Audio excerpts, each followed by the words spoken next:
Hello and welcome to Newsfeed this afternoon. I trust you're doing well. We have a lot in line for you. My name is Flora Limuki. Here is our top story this afternoon. A day after Electoral Agency IEBC Chair Wafula Chebukati hanged his boots after 6 years spell, Azimio la Umoja One Kenya Coalition now claims the results announced by Chebukati on 15th August 2022 did not reflect the will of Kenyans, referring to a document allegedly shared by whistleblower working with the IEBC. Jubilee Party Secretary General Jeremiah Kioni said Azimio's main request to the Supreme Court was to open results transmission servers, which was in vain. According to the alleged whistleblower, Azimio leader Raila Odinga won the election with 8,170,355 votes, representing 57.3% of the total votes cast. Kenya Kwanza's William Ruto, however, came a distance second with 5,915,973 votes, representing 41.66% of the total vote cast. Azimio Coalition says they will decide the next course of action once Raila Odinga returns to the country from South Africa. We in Azimio have maintained that the results that were announced by Chebukati did not reflect the will of Kenyans. We have maintained that there was manipulation, there was leaking, and what was eventually presented to Kenyans and produced the name of Samoei Ruto was far from the truth. When we went to the Supreme Court,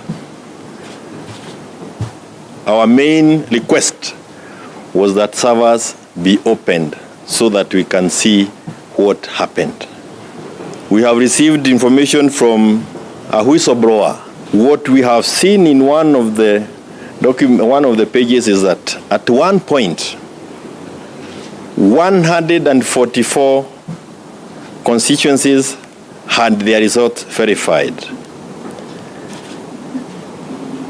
And often at times, those results are far from the results that were announced by IEBC, 144 of them. We've also seen when you do 59% of the constituencies examined in that document, and this is a person examining before the alterations were done, as the results were heading to the portal. 59% of the constituencies examined showed results that cannot be verified with absolute certainty. But again, in the same document, what has been verified so far shows that Raila won the elections with 8,170,355 votes, representing 57.53% of the votes cast by that when that verification was done. Ruto got 5,915,973 votes, representing 41.66% of the votes cast. Most of the manipulation that was done happened within the Mount Kenya region. The pre-trial in the case against three accused persons linked to the gouging out of baby Sagini's eyes will commence on the 2nd of March at the Kisii Law Court under strict measures. Alex Maina Ochogo, Rael Nyakerario, and Pacifica Nyakerario were charged with unlawful attempted murder contrary to Section 220A of the Penal Code. The accused persons are alleged to have gouged out baby Sagini's eyes the 12th of December last year at Ikuruma Village, Marani Sub-County, Kisii County. The boy was found abandoned in a grass plantation by her sister and was rushed to Kisii Eye Hospital.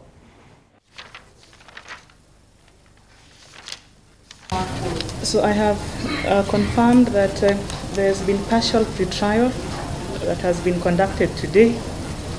The Children's Department is granted time to continue offering the victim, and the minor psychological support and care. The court reaffirms the need and importance to protect the privacy of the minors herein.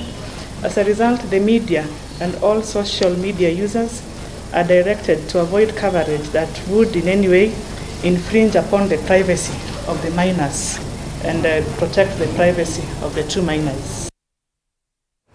Stakeholders in the housing sector have raised their fear there's going to be a slow uptake of homes this year following the increase of capital gain 3 times to 15%. According to Jijenge Credit Limited, Managing Director Peter Masharia says that the sale of homes is likely to shrink as sellers and developers devise ways of absorbing the higher rate of tax on profits from sales. The change in the rate of tax levied on property transfers is a result of coming into force the tax amendment on January 1st undertaken through the 2022 finance. Early advised by the Governor Civic, by the Minister of Finance, Professor Njuguna, that we need to tighten our belts. Yes, we definitely need to, because what will happen, especially in the construction sector, the tax bracket will be widened in terms of purchase and sale of construction materials. Most of them will be taxed. Initially, there were areas that there were gray areas where the developers were taking advantage of, but I believe now KRA will tighten all those gray areas and cover a wider segment as possible. Goods will be slightly high, and school fees, schools are being opened in the next 1 week, so parents will have to brace for higher costs, because there are new classes that need to be built, and most likely the government will come in for the support and financial support from parents. There are new laboratories to be built. The cost of power has not reduced. Initially, we were buying 8 units with 100 bob, now it's 3 units for 100 bob. The cost of fuel is, the subsidies were removed, so the cost will not reduce, and therefore parents and Kenyans will have to brace in for tougher. 2 unidentified people from Murera ward of Juja, Kiambu County, have died after the car they were in plunged into a dam. The 2, a male and a female, are reported to have been relaxing inside their vehicle last night when the incident happened. Rescuers had managed to recover the body of the female victim, while efforts to recover the unidentified man and the vehicle are underway. Ngata Wambiri Area MCA spoke at the scene, warning residents to take extra caution near the dam and called for the fencing of the entire project to avert further incidents. He revealed that the ward has 5 dams, some of which have been dangerous to locals and which he insisted must now be fenced to protect lives.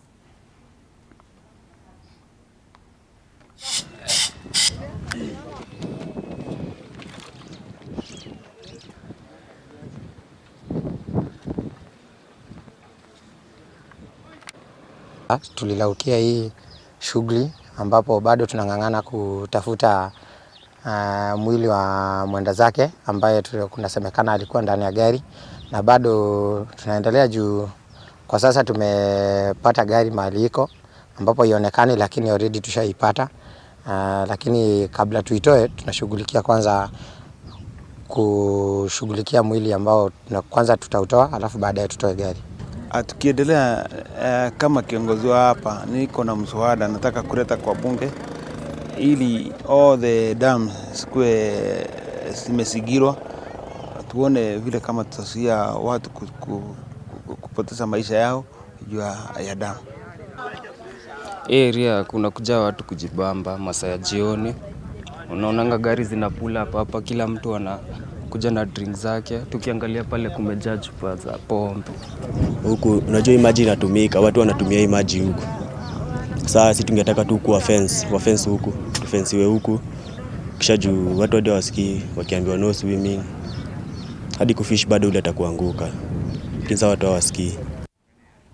Anglican Church of Kenya Archbishop Jackson Ole Sapit has called on the government to implement CBC fully, Ole Sapit, while officially opening the Yatima Outreach Center in Bungoma, said the government has used millions of taxpayers' money on the program, hence should find ways of implementing the CBC curriculum.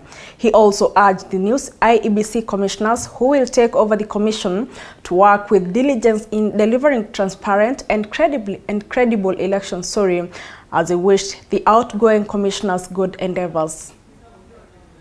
Tumekuja kusindua na kufungua mradi huu wa shule ya watoto ambayo wazazi hawajiwezi na watoto yatima, ambayo tumekuwa na ufadhili na urafiki na shirika moja la Marekani linaitwa Orphan Outreach.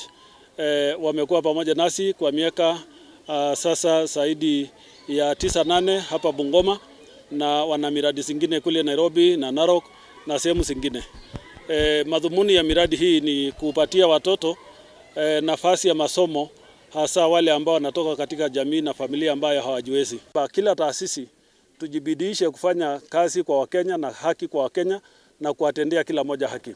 Tunajua wale walikuwa wanasimamia commissioners, wengine walimaliza term zao wa IEBC, na tunasema tunafurahia kuona ya kwamba tunadumisha vile tumejiwekea katika katiba yetu kwamba mtu term yake ikiisha basi huyo anaondoka na tunapata nafasi ya kuleta wengine nao pia washikilie wafanya kazi yao. Kwa hivyo tunataka kuomba ya kwamba tunapoomba yeyote atakayekuja katika taasisi hiyo, hawa ndio tunaelekeza macho kama Wakenya kwamba tunahitaji taasisi ambazo ni independent, taasisi ambazo zinaweza kufanya kazi bila ubaguzi ama upendeleo, taasisi ambazo zinaweza kuwin ile inaitwa public confidence, na hapo ndio huwa tunapata changamoto wakati hatufanyi kazi yetu vizuri. Na tunaomba ya kwamba kila taasisi, hata sisi tukiweko viongozi wa dini, ndio tukifanyia wananchi kazi, basi watakuwa na confidence ya kwamba mtu ambaye amewekwa mahali afanye kazi yake vilivyo. The Bajuni community in Mombasa County has lauded Governor Abdul Somad Nasir following the appointment of Kamem Borali as CECM of Education and Digital Affairs in the county. They are convinced that this action is important in raising the status of the Bajuni community, adding that the community had been forgotten in important national issues. Moreover, they have promised to cooperate with the government of Abdul Somad in implementing its decisions to the locals and also champion for coastal unity without race, religion or tribal discrimination. Wetu kama jamii, kuona tukifanyiwa zuri tunashukuru. Kama vile mtu akitufanyia baya sisi hujitetea, na tukifanywa zuri nao lazima tuoneshe kwamba yule alofanya zuri tunamshukuru. Kwa hivyo tunamshukuru na tutampa support yeye waziri na governor, tutawapa support tuhakikishe malengo wanayoyataka kuyafikia katika kuboresha elimu katika eneo ya Mombasa yamefikiwa. Toka ilipoanza masuala ya utawala wa ugatuzi, kwamba sisi kama Wabajuni kuweza kutunukiwa tunu hii ambao ni tunu kubwa kwa sababu ya wadhifa ambao walotupa, ndio wadhifa mkubwa katika ulimwengu, kwa sababu mwanadamu alipoletwa ulimwenguni aliletwa kwa sababu ya elimu. Hii haikuanza leo, ilianza kitambo. Wazee wetu walipokaa tukakubaliana kuwa na Bajuli Council of Elders ili tuweze kupambana na mambo yetu. Jamii safari hii mara hii imeamua kuwa na umoja, ile unity of purpose imepatikana kwa jamii, ndio matunda yanaonekana. Sikia tetesi wakisema kuwa tumechaguliwa Wabara hapa.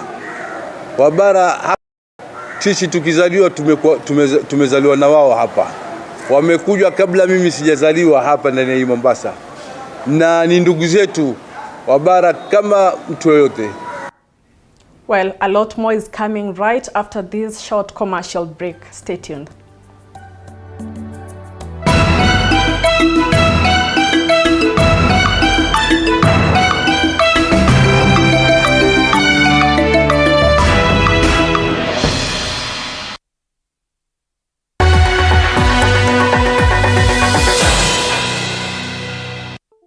Soft living.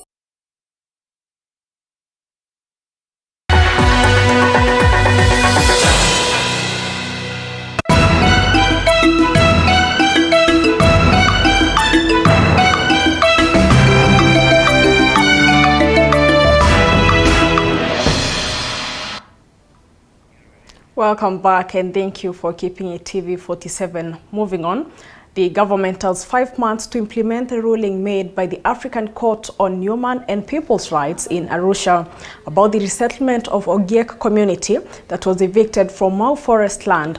A consultative forum held at a hotel in Nairobi, the chairperson of the Commission on Administrative Justice, Florence Kajuju, called on all concerned government agencies to implement the various preparations issued by the court to ensure the community gets justice. Among the orders include limiting demarcation and issuing titles of lands belonging to the Ogiek community, recognizing the Ogiek as a tribal community in Kenya, and compensation for moral and maternal prejudice meted on them historically. Kindly, those who are here from the AG's office, from the Minister of Interior, Minister of Lands, National Lands Commission, today is the day that you're going to give the Ogiek community. It's not a gift, it is a right that they deserve. So it's upon government to tell us how they're going to ensure they implement the African Court judgment. That's why you're here. The government was also told to publish the 2 rulings in Kenyan Gazette within 6 months. Unfortunately, I'm sorry to say 6 months are gone and they have not published. I will not speak on compliance because I have no instructions from my clients. What I can say is that they are now new PS in position. They will need time to internalize the judgment in question, and then they will give their position on the aspect of compliance. Elgeyo Marakwet County government has threatened to halt payment to all contractors who have not completed their projects by today. According to Governor Wesley Rotich, more than 200 projects have not been completed in the county over the past 5 years. However, Governor Rotich has asked residents to come out and report to the governor's office if there are any projects that have not been implemented in the county. Kuna kitu UNFPA wanafanya. I am writing a plan project. Let us use it to reform our community. So, hiyo ni raya mahali ambapo mtakutana na wao. For every project, it has a contract. If you have been told that you are going to do the project in 90 days, and we are now at 6 months, it shows that you are already in breach of contract. So there is no legal implication when we terminate a project of someone who has not complied with the contract. So we are not saying you terminate someone who is still within contract and doing a good job. But we cannot allow someone to do a shoddy job and we allow him to continue like that. We cannot allow someone, children are waiting to use the ECD school and someone is doing it 2 years, in 2 years, something that is supposed to be done in 90 days. So we are going to terminate those ones who are outside the contract period, outside the contract terms. We are not saying we are going to do any witch hunt, but we want to tell any contractor, if you are a serious contractor, this time round, we are not going to leave you oppress our people. We will remove you before you oppress the people. Because if you are in an hospital, if you are doing an hospital, our people get sick and they are not coming to hospital because you have not done your work. It is unfair. And I will not allow, as the governor of this region, I know some will think that we are targeting them, but I think I better protect the public instead of protecting one person. If the hospital is being used by 1,000 people and we are only protecting one contractor, it's better we sacrifice that one contractor and then we make sure that 100 people or 1,000 people get good services. 11 candidates who sat for the 2022 KCPE in Kisii County are among this year's beneficiaries of the Equity Bank Wings to Fly scholarship.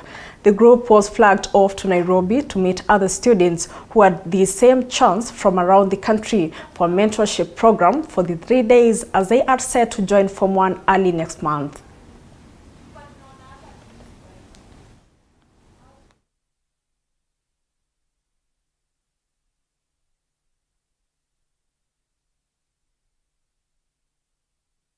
Six boys and 5 girls. We had a total application of 1,025. So the scholarship selection board went through a shortlisting process where they shortlisted a total of 9 scholars who were interviewed.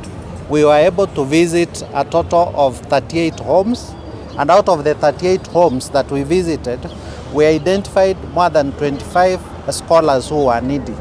But we were limited by the available slots. We are also happy that the government of Kenya yesterday announced the opening of Elimu scholarships. So we are encouraging those who had not attained the 350 marks and above, but attained 280 marks and did their KCPE in 2022 from public schools to make applications so that we receive all the applications by 23rd of January. Wanafunzi ambao wamefaidika wakapata hiyo scholarship, wakienda shuleni wafanye bidii kabisa, wasiingilie matendo mabaya ili maisha yao yaharibike. Na pia tutakuwa tukifuatilia kwa sababu Wings to Fly inasimamia kila kitu kwa maisha yao, na maisha yao ya mbeleni pia yatabadilika. Na kitu hata ya kusaidia huyu mtoto wangu, imenisaidia hata kusaidia huyu mtoto wangu aende shule. 16 pupils from Embu County who sat for the 2022 KCPE examinations are among this year's beneficiaries of Equity Bank Group Wings to Fly secondary school scholarships. An elated Peterson Kimathi, who scored 384 marks out of 500 from Kiangima Primary School, said this was a blessing as his parents were jobless and could not afford to pay his secondary education. On his part, Fedis Mudhomi from Ndarawa Primary School promised to work hard to achieve her dream of becoming a doctor. Embu Town Branch Manager Teresia Migwa urged other well-wishers to join hands in a bid to help the less fortunate students in the society. This even as Form 1s across the country are expected to report to secondary schools in February this year. Wanafunzi hapa leo hii ni mwanabiashara wa Equity Afya ambao tunayo. Mimi nilikuwa number 1 huko. Nilifurahi sana wakati Equity walinipigia simu wakaniambia nikuje, na nimefurahi sana na nikimaliza masomo ningetaka kuwa lecturer na nisaidie wenye wajiwezi. Alama 361 na nimefurahi sana kwa sababu nimechukuliwa na Equity, na nikisoma ninatamani kuwa daktari. Kila mmoja wao ni jukumu lake kujua kwamba opportunities zinakuja mara moja kwa maisha. Na hivyo akifika kule shule ni vyema aweze kuconcentrate na masomo, ajue ya kwamba miaka 4 ikiisha atakuwa na maisha yake ya kuishi na anachagua wakati huu anaishi maisha aina gani. Kwa hivyo tunawahimiza ya kwamba wawe na discipline nzuri na wafocus kwa masomo, kwa sababu hiyo ndio mapenzi yetu ya kwamba waende kule wakuwe viongozi wazuri wa kesho na waweze kupita vizuri ndio waweze kuendelea na masomo yao na maisha yao vyema. The spouse of the Deputy President, His Excellency Pastor Dorcas Rigathi, and the Inspector General of the National Police Service (NPS) have agreed to partner in offering rehabilitation for police officers in the line of duty. Speaking after meeting the IG in his office this morning, Pastor Dorcas said her office is committed to offering the service to police officers involved in drugs and substance abuse. Pastor Dorcas also emphasized that her office will organize mass wedding for the police in conjunction with the police service to encourage strong and stable families, the growth of family values, and consequently reduce cases of stress and depression in the service. The other one is the chaplaincy, where we can have counseling and psychologists coming into various institutions so that we can be able to see how we can speak into their lives. We can be able to counsel them so that you get a person out of hopelessness and give them hope. Those were the things that brought us here. The people you see us here, the bishop is working with the clergy so that this chaplaincy and family value becomes something that will go deep into every area, because even your police have families, and family value installation, it's not only at the church level but also to the places where we are serving. We want to bring service to you, whether you are a Christian or a Muslim or a Hindu, whether you are rich or poor. The problem of mental health and drug and substance abuse is cutting across every household. And if people are honest with you and women are honest and families are honest, every one of us have been touched. This idea is encouraging. When we... And time to get sporty. The Kilifi County Government Sports Department has initiated a process of identifying football teams that play in various leagues so that they can get their participation fees paid for by the county government. Speaking during the annual Oscar Wanje football tournament held at the Mere Grounds in Ganda Ward, Youth and Sports Chief Officer Naftal Owino said his department will work closely with the Kilifi County Kenya Football Federation to identify the teams that will be factored in the program, calling upon stakeholders to organize themselves for easy funding of the clubs, while Malindi Sub-County Kenya Football Federation Tom Lango added the fund will hold the teams which were struggling to raise participation fees in the leagues due to the financial constraints, and some teams ended up dropping out of the leagues. Ukija katika county league ni 21,500. Ukija kwa regional ni 25,500. Ukija division 2 unakwenda 35. Ukija division 1 unakwenda mpaka 45-50. Hizo ni registration peke yake, mbali na zile ambazo wanatumia kwenye usafiri na kupiga game. Kweli kuna shida kwa affiliation na participation fees. Ninachowaomba ni kwamba ili tuwasaidie katika mswada huo, nyinyi pia mjipange ili tuweze kutana na nyinyi kama the entire